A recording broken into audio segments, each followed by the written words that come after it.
Right now, you're probably 150 pages deep into your textbook, which you really need to finish, while a notification just told you your childhood friend started a six-figure AI consultancy, and your favorite influencer just posted a day in the life of their third vacation this month.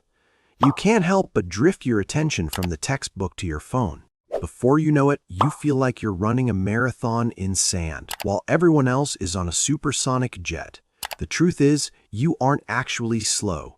The world just got weirdly fast. By the end of this video, you're going to understand exactly why your brain feels like a 1999 laptop trying to run 2006 software, and I'm going to give you the system update that actually works. Let's look at the timeline trap. In 1996, if you wanted to be a successful student, you competed with the 40 kids in your classroom. If you were the best at math in that room, you felt like a god. Today, thanks to the hyper-connected world of 2026, you aren't competing with the kid next to you. You're subconsciously comparing your behind-the-scenes footage with the shiny and exciting highlight reels of 8 billion people. It's like trying to run a marathon, but you are on foot and everyone else is on motorcycles. Of course, you feel behind. You're measuring your internal mess against everyone else's external polish. This creates a status debt. You feel like you owe the world a version of success that hasn't even been invented yet. The world has reached a point where entry level now requires 5 years of experience and a mastery of tools that were invented last Tuesday. If you feel overwhelmed, congratulations, you're paying attention. Here's a fun thought. Your phone is a casino that pays out in stress. Let that sink in for a second. In 2026, the algorithms have become so good at predicting what makes you feel not enough that they serve it to you for breakfast before your mom warms up a cup of milk. You see a peer mastering a new language, another getting a fitness transformation, and a third landing a remote job in Bali with 3 free vacations a year. Your brain processes these as a single standard. You think, I should be doing all of that. But you can't be 3 different people at once. It's like trying to cook a meal where the recipe changes every 5 seconds. Just as you've chopped the onions, the internet screams, no need for onions, let's go with zucchini. So you throw away the onions, grab the zucchini, and then someone else says, actually, fasting is the only way to live. By 11 a.m., you're starving, confused, and surrounded by raw vegetables. We have more information than any generation in history, but less direction than ever. This is the paradox of choice on steroids. When you can do anything, you often end up doing nothing because the fear of choosing the wrong path is paralyzing. Have you heard of half-life of knowledge? The half-life of knowledge is the amount of time that must elapse before half of the knowledge in a particular field is superseded by a new one. In 2026, the half-life of knowledge has shrunk to about 5 years. That means half of what you learn in your freshman year might be obsolete by the time you're a senior. This creates a treadmill effect. You're running as hard as you can just to stay in the same place. It's exhausting. You feel behind because the finish line is literally moving away from you. But here is the insight. The prize doesn't go to the person who knows the most facts anymore. AI knows all the facts. The prize goes to the person who can unlearn and adapt the fastest.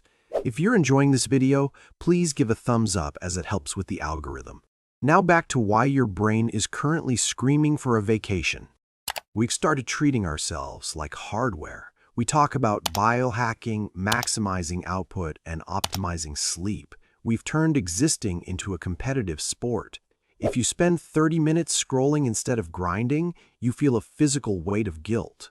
I am not trying to say scrolling is a good use of time, but we must notice we heavily discourage downtime. But here's the reality. Pressure without pause leads to collapse. You aren't a machine that needs to be optimized. You're a biological organism that needs to be nurtured.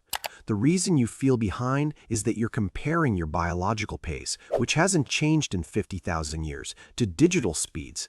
Your brain still needs sunlight, slow walks, and boring conversations, but the world is demanding 24/7 synchronization. Imagine trying to force a flower to bloom faster by screaming at it. That's what we're doing to our mental health.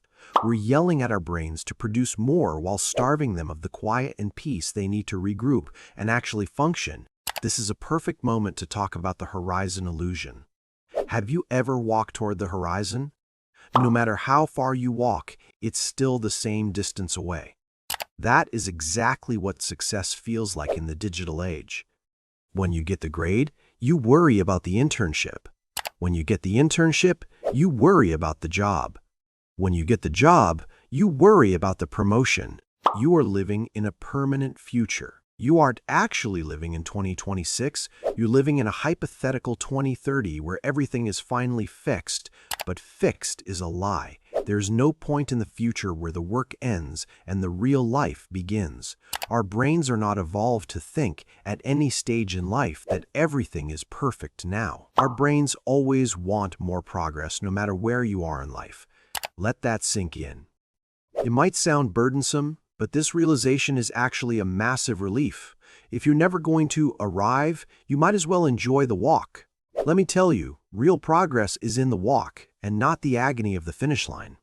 Being behind implies there's a track, but in 2026, there is no track. Everyone is just off-roading through the woods. Some people have better GPS, some have faster cars, and others know how to fly, but nobody actually knows where the destination is. The biggest secret of 2026 is that everyone is faking it. Not in a malicious way, but that is the new survival strategy. But when we see a peak, there is always a journey that we do not know about. Behind every perfect student is a messy room, a looming deadline, and a moment of crying in the shower. We are a generation of curators. We put the polished version on display, while the ones went wrong stays hidden downstairs. When you feel behind, you're comparing your ones went wrong to their polished versions. It's a rigged game. If you stopped zoning in the polished versions and really looked, you'd realize that everyone else's ones went wrong is just as wrong as yours. The moment you accept that behind is a social construct designed to sell you productivity apps and energy drinks, you become a dangerous achiever with heavy potential. But more than that, deep down, you become free. You can start moving at your own speed because you realize there's no one to catch up to. You might say, this is really motivating, but how do we fix this? We can't change the year and we can't stop the internet. That is true, but we can change our operating system. The fix isn't to do more, it's to do less with more intensity. In a world of infinite distractions, the superpower of 2026 is the ability to focus on one thing for 3 months without giving it up. Your energy is like light. Spread out, it barely brightens the room. Focused into a beam, it becomes powerful enough to cut through metal. Stop trying to learn 5 languages, 3 coding frameworks, and a side hustle all at once. Pick one. Ignore the rest. The FOMO will be painful at first, but the results will be undeniable. Mastery is the only thing the algorithm can't fake. It takes time, effort, and always leads to immense satisfaction. Today's small win. So today's small win is the chrono shift. Earlier, I promised to show you how to fix that feeling of being perpetually behind. The payoff is this. You don't need to catch up to the world. You just need to change the clock you're playing against. Instead, your homework tonight is to swap the micro for the macro. The reason you feel behind is that you are measuring your progress in days, but your goals actually require years. When we look at a single day, we feel like we've done nothing. But when we look at a year, we're shocked by how much has changed. Tonight, I want you to open a notebook and write down your 3-year baseline. Forget about what you need to do tomorrow morning. Instead, look at where you were in 2023. Think about the things you didn't know then, the software you couldn't use, or the maturity you didn't have. By shifting your perspective from what did I do in the last 1 day to what have I built in the last 1,000 days, you realize that you aren't actually standing still. You are in the middle of an upward curve. The terrain may seem flat or slightly downward at times, but the overall hike is taking you up where you want to go. When you stop judging your life by the speed of a 24-hour news cycle and start judging it by the seasons of your own growth, the anxiety vanishes. You'll find that you are exactly where you need to be for the person you are becoming. The weight on your chest? That's just the pressure of a timeline that doesn't exist.